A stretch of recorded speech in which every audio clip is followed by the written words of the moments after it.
Hello, everyone, and welcome to another Robcast, Revenge of the Nerd podcast, Con Review Edition. Hello, guys. It has been a long time since my last video, and I must apologize for that.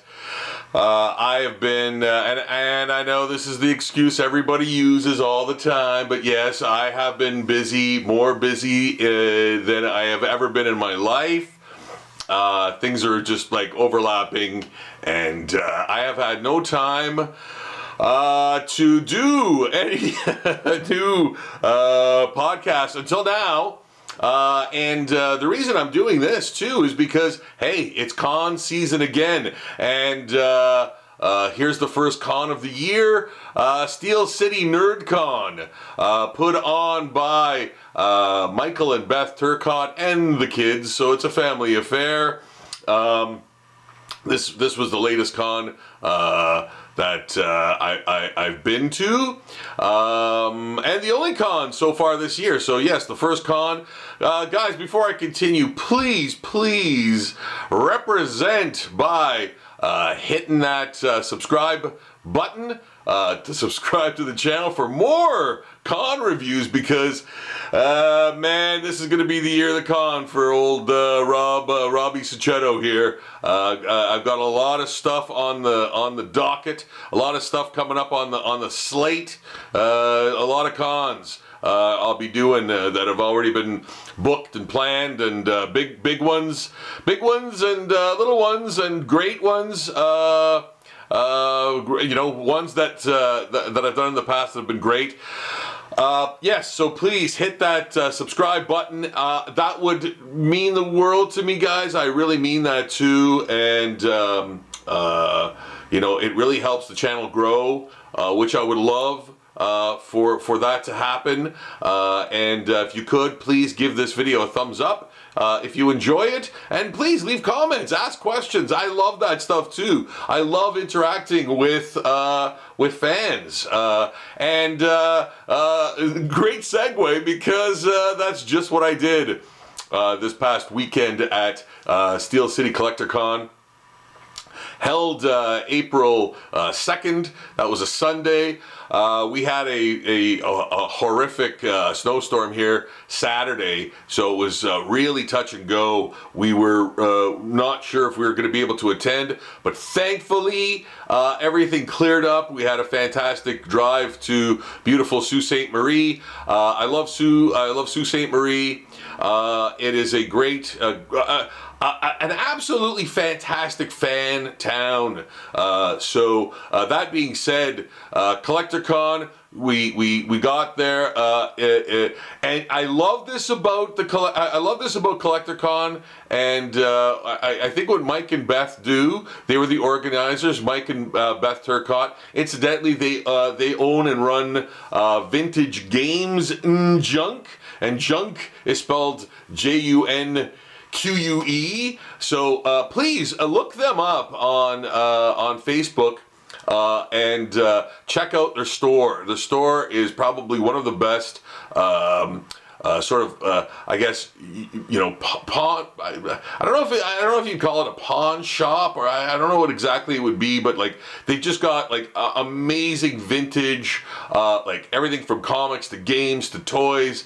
Like everything is in there. Like if you're a collector of any kind, you gotta check out the store. I've had friends and celebrities have been there, and I'm telling you guys, it's it's ground zero for amazing stuff. And Michael is incredibly diligent when it comes to stocking the store with incredible finds. So I've never I've seen big stores used, there's one in Woodstock. There's the Antique Mall in there, but Michael and Beth's store is fantastic. So check that out. But without further ado, yes, the con started at noon, ended at 5. I love that. I really love the short and sweet cons.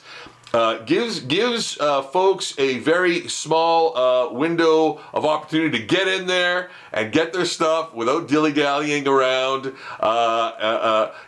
It isn't one of these 2-3 day things, and I can see why there would be, but for this, it's a nice small con. It was held at the Moose Lodge, which is right off Trunk Road, which is the main drag as soon as you get into the Soo. So easy to find. I love that. That's one great point.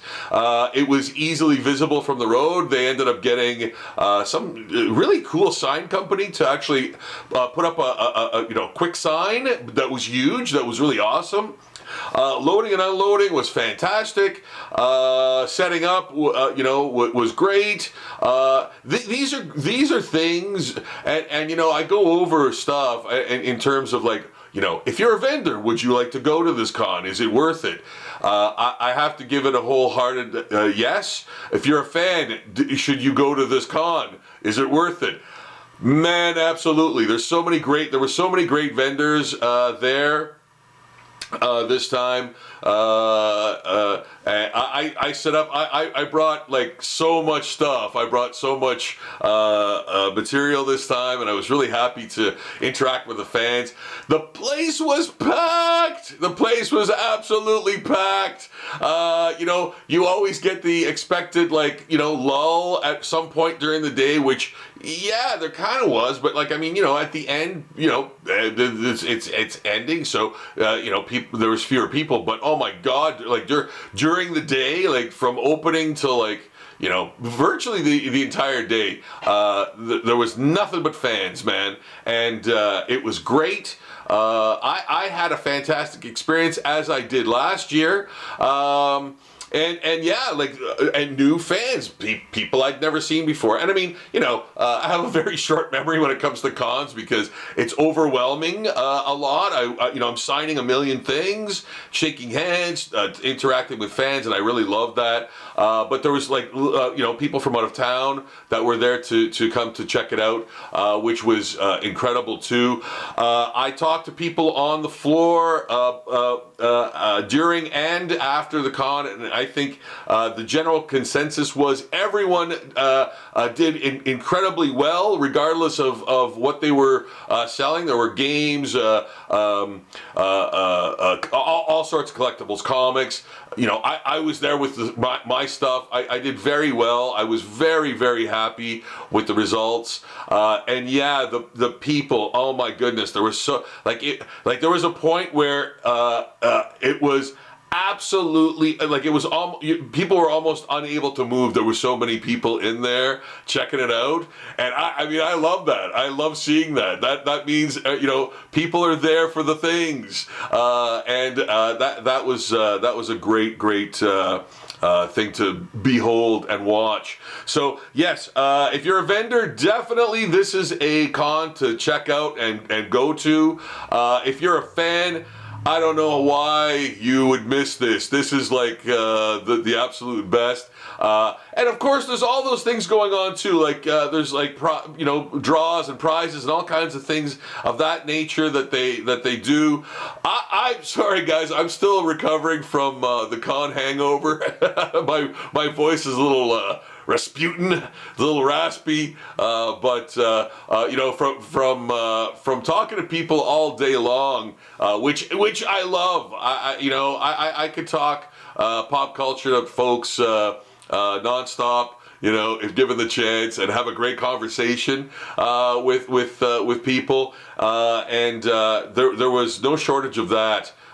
This past weekend, Sunday. So, guys, I'm gonna give this. And I mean, I don't do ratings, but I'm giving this con 2 thumbs up. Those are the only thumbs I've got, so both of them go up for this con. Mike and Beth and the kids, the family did another fantastic job. It almost seems effortless for them to do them now. I'm sure that that's not the case. It seems, behind the scenes, I'm sure it takes a great deal of effort to put these on. But the big thing is getting people in that building, getting the fans in that building to appreciate the vendors. They did nonstop advertising on Facebook and other platforms, which, you know, like if you're a vendor, that is what you really have to come to expect. The people putting on a convention, you know. So they do all the things that an organizer or a booker needs to do.